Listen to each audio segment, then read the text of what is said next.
Hello viewers, আসসালামু আলাইকুম। সবাই কেমন আছেন? আশা করি ভালো আছেন। তো আপনারা আমার কথাগুলো একটু মন দিয়ে শুনলে অনেক কিছু বোঝার আছে এবং কি জানারও আছে। তো চাঁদপুর মতলব উত্তর সৌন্দর্য গেরা ১ নং সাটন ইউনিয়ন সৌন্দর্য দিয়ে ভরা।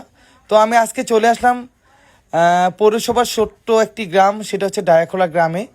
এখানে আসার উদ্দেশ্য হচ্ছে এটা যে এখানে কিন্তু ব্রিজ করা হয়েছে অনেক দিন আগে, বাট আপনার রাস্তাটা দেখতে পেলেন যে ব্রিজ থেকে যে রাস্তাটা ডান পাশে গিয়েছে এটা হচ্ছে পাঁচগাছিয়া থেকে যেই রাস্তাটা দেখতে পেলেন যে ধান ক্ষেতের পাশে যে রাস্তাটা মাঝামাঝি, এটাতে এই রোডটা আসছে ডায়াখোলা একটা ব্রিজ হয়েছে, বাট এইটাতে এখনো ব্রিজের কাজটি হয়নি।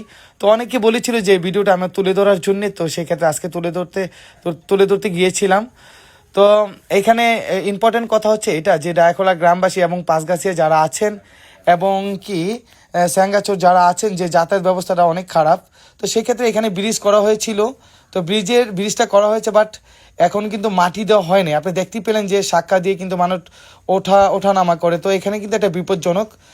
সেক্ষেত্রে ওঠার জন্য অনেক অসুবিধা হয়ে থাকে।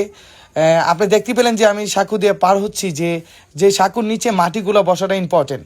এবং শুধু এক পাশে নয়, অন্য পাশেও আছে যে ক্যানেলটা দেখতেছেন সেটা হচ্ছে যে আমাদের কালীপুর বেড়িবাঁধের ভিতরে যেটা আমরা আছি আর কি।